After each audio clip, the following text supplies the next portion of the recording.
There's facts, and then there's the truth. And you need to make room for both. The Lifeless is a Netflix original written and directed by Adam Brooks, who did Definitely Maybe, and he also wrote Practical Magic and Bridget Jones' The Edge of Reason, i.e. the only entry in the Bridget Jones franchise that nobody really liked. But check out his IMDb page for the full list of his work. This is based on a novel by Lori Nelson Spielman. It sounds like a name way too snooty to be involved with a project like this, but nevertheless, we have Sophia Carson, who was recently in another Netflix original, Carry On. Oh boy, oh joy, oh bliss. Thanks for reminding me of Carry On. I didn't really care for that. It wasn't her fault. It really wasn't anybody's fault that was in the cast. The movie was just goddamn shit. So the life list basically involves Sophia's Alex, who's dealing with the loss of her mother, played briefly, very briefly, by Connie Britton, who was in American Horror Story Season 1. I believe that was called Murder House, and she's been in some other television projects. She's a very good actress. And we also have Kyle Allen as Brad. Boy, he is such a Brad. Wait, that's a Chad. Nevertheless, Alex was working for her mother's company, but then after reading the will, she ends up receiving a bit of a quest, shall we say, that she must complete 12 things that she wrote down on a life list when she was 13 years old, and if she does this by New Year's, then she will receive her inheritance. And this sends her on a trip where she deals with love, loss, heartache, and all kinds of things, and all kinds of cliched scenarios, and all kinds of stilted dialogue, and yeah, I know. I'm sorry, but any attempts for this movie to have any emotional punch, and it was there. It was literally gifted to them. It just landed with a resounding thud. While the acting is noble, and there are a few parts that aren't all that bad, a lot of this just feels generic, like gruel. It just feels like, please, can I have some more? And they just slop it down in your bowl, and you're just going to eat it, you're going to consume it, and you're going to like it. It starts out all right, and then stumbles, and then pretty much falls in a goddamn ditch. And the thing is, the movie really lost me about 40 to 45 minutes in, when one reveal that was very fucking obvious from the reveal of the life list. One thing was making peace with the dad. Another was playing her mother's favorite piano tune, Claire de Lune, as well as basically getting back into teaching, stuff like that. But so many of these things were just done almost just to give her certain scenarios to be part of, but nothing felt fleshed out. Yes, it was more about the arc of her realizing her full potential, and the last one was find true love. Now, she starts out with a guy named Finn. That doesn't work out. She ends up meeting a guy named Garrett, and that is a romance that kind of, sends her on a better path, at least for a while, or maybe forever. You'll have to find out in the spoilers, but while Sophia does a good job as Alex, and no doubt Connie is a just terrific actress, and everybody plays their parts well, you have Jose Zunga, who is Samuel, the dad, who's a very good character actor and really, really deserved a better role than this. You have Sebastian de Souza, who's been some good projects as well, but everything about this movie feels safe. It just feels... It just feels like nothing really, no chances are really taken. And it just ends up kind of almost feeling Hallmark-like, and that's a disappointment because it started out all right. That being said, it's on Netflix if you want to check it out. I've seen worse, don't get me wrong, I've seen worse, but this is just something that's so instantly forgettable. I'm struggling to remember a lot of it as I'm doing this review. That being said, on Netflix, check it out, 3, 2, 1, spoilers. So, Buttons by the Pussycat Dolls was played while Finn was dancing on the bed with a feathered boa and naked because he's a free spirit, and one of the kids walked in because it was her room, and good job there. It wasn't very funny, but it was intended to be funny. Alex is working for her mom selling makeup, and it turns out that her mom had cancer, and fuck cancer, just want to say that, and she beat it. Then it came back. And she decided she was not going to fight it this time. Trigger warning right there for anybody that has dealt with the loss of somebody. I mean, we all know people who have battled it, some who have beaten it, some who, fought as hard as they could and lost. That doesn't mean they're not still with us. And that's one thing I don't think that this movie fully dived into. Like, yes, it had the specter of the mother, hanging over. And it wasn't like the mother was cruel. I'm not saying she was perfect. That was revealed a little bit later on. But there were just so many things that this could have dived into. And it also was stretched way the fuck out. It was an hour and 52 minutes. And it fucking felt it. It did not need to be longer than an hour and 40 minutes. There were things they could have trimmed. There were montages that they could have cut out. There were just so many little trims and cuts. They could have cut 15 seconds off of some of these scenes. And if they had just done it off of, say, 10 or 12 scenes, then we would have saved at least a few minutes. I mean, it doesn't seem like all that much, but if you go with 12 right there, that's, that's goddamn 3 minutes right there. Did I just hear myself say 3 minutes? So there is one little touching part with her talking to her mom. And her mom's like trying to get her on a good path because she sees so much potential in her. She's laying on bed. What am I going to do with you? Alex responds, what am I going to do without you? And then it cuts to a part, or, just fades away to a part where she's laying on her mother's bed, dealing with the aftermath and the wake and stuff like that. That was good. There were parts, at least in the beginning, that actually set this where, okay, you might have something that's going to have some depth to it, and no, the movie kind of abandons that. She ends up leaving Finn because it turns out that Finn's a little bit too much of an aloof goof. He's not intentionally mean or whatever, but he's just a bit aloof, and he feels like his ideas are the best. He doesn't fully understand her. Oh yes, and Kyle Allens' Brad shows up as the assistant estate guy who wants to become a full partner. But he's nervous about asking that, and he's not so sure that this will go all that well. I wonder how that's going to end up. I wonder if Alex is going to bring that out of Brad. Basically, these steps for this quest come in the form of DVDs. One is to read a book. She decides to read Moby Dick, which is fitting because it's an impossible quest, the white whale, as it were. And the white whale is finding true love, and that's the one at the end.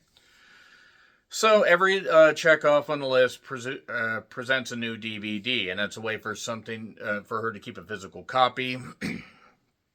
And her friends are trying to talk to her. Alex, you're a great teacher. 4 questions about how he's the one. Does he bring the best out of you? Can you tell him everything? Or does he make you the best version of himself? Can you tell him everything? And, all that stuff and everything. It's very cliched, and she asked that, and Finn wasn't the one, but then she decides to take on a teaching job and meets Garrett, who's played by Sebastian D'Souza, who helps run this school for kids that are from broken homes. And that's just totally abandoned. That way we're going to get a Dangerous Minds situation.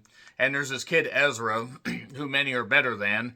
If you get that, you are a deep-cut music fan. I have nothing against the kid. I just had to make that reference because I like it like that. So, she also does stand-up. There's a guy that hits on her and then tries to heckle her. And then she makes some dick jokes that basically, causes him to shut up. Him and his stupid, white, curly-haired afro deserve to be made fun of. And it's obvious that her and Brad are going to end up sleeping together. It's fucking obvious. Even though Brad is with Nina, who is played by Maria Jing, who is just beautiful. I mean, just beautiful. Good grief. And not that Sophia isn't. But it turns out that another reveal is, that her dad is not actually her dad. That she was a baby that was, from an affair. And it's an artist, a musical artist named Johnny Alvarez, who lives in Vermont. They find that out a little bit later. Patrick Ewing appears in this. Yes, for longtime NBA fans, that same Patrick Ewing. Shockingly, he was able to stand up without his knees turning into powder. She even plays one-on-one with him at some point. Why? I mean, nothing against Patrick Ewing, but why? So there are 3 things left to go. She's with Garrett. They seem to have a good relationship, but cracks are starting to show. She's having a few doubts about this because they're always spending time at his place and not enough time at her place. Oh, yes, and also she wanted the house, and now she gets to live in the house a little bit if she wants, but she also has to have her own apartment because the house cannot be sold for 12 months. And, strangely enough, she has a year to complete this. I wonder what the inheritance is. It's fine. It's fine. It's fine. Just a cliched movie, can't hurt me.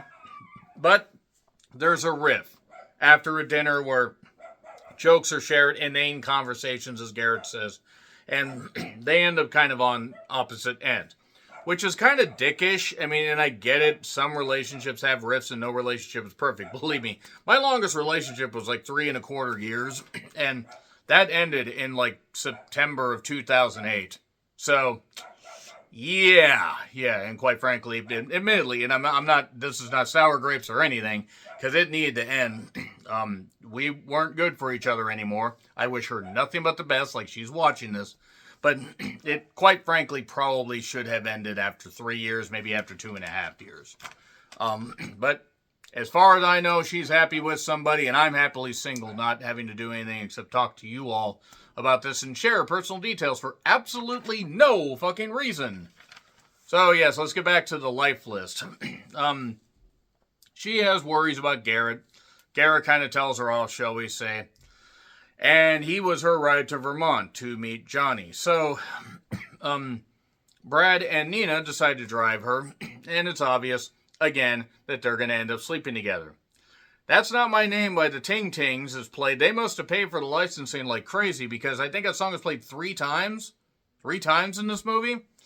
I think it was played once there, it was played once near the end, and then it was played over the end credits, I think. It was played a couple times. So, Nina and him end up in an argument, basically, but we don't know that yet. Her and Brad end up sleeping together after she meets Johnny, and Johnny gives her some advice and says, I wrote a song about you when you were a kid, and stuff like that. And I think he means well, but I also think that he knows he can't be part of her life. He may be her biological father, but he did not raise her. That's why he said, there are facts and then there's the truth, and you need to learn, then there's what's true, and then you need to learn you need to learn to balance them both. So yeah, Brad and her end up getting it on the hotel room. That kind of ends a little awkwardly, though. Her and basically Brad get in a bit of an argument once they get back home. Oh, and Johnny didn't show for a breakfast a little bit later on. And she ends up not staying with Garrett. She ends up basically talking to the trustee guy. And one thing she encouraged Brad to do is demand to be full partner. And he did. So that's why, and after not talking to him for a while, that's why he is sort of busy. This guy ends up basically telling her, well, here's your inheritance.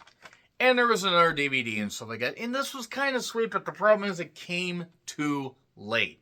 It came too late that there's so many cliched things and just so much stuff. And she couldn't expect her daughter to find true love, within an allotted time on a ticking clock. And she's got the house, and money's left to cover the taxes and everything, stuff like that. If you don't want to move in right away, you can rent it out. The final DVD, it's a goodbye. And again, this wasn't bad. It was bookended by good stuff, but it's just there's stuff in the middle that just drug it down. And she then, by the way, never really learned how to drive somehow. And ended up crashing her car into Brad's car, conveniently, trying to parallel park. To be fair, parallel parking in New York City, parallel parking in general can be kind of difficult. But after a brief spouting, they are together. New Year's Eve turns to New Year's Day, and it's a new year. It's been tough, but now everybody is together, and I are you, and you are we. We are all together. Oh, yes, and there was a friend, Megan, that was with a girl named Nell. There was a friend. Megan was a friend, and she was with a girlfriend. And that was like something that was just thrown there, and they didn't. I'm not saying they were central characters, but they didn't really explore that. They just kind of put it there. Like, here's window dressing. Here's 2 girls that are together. 2 women. I'm sorry. It gets an F. Again, it's bookended by pretty good things, but just a lot of it, like trims and cuts, could have put this to a C+ or a B-. It just ended up stumbling over its own goddamn feet. So anyway, agree, disagree, what I said, like, share, subscribe, Twitter, Letterboxd, Blue Sky handles in the description. I'm John Wetland. I'll see you soon.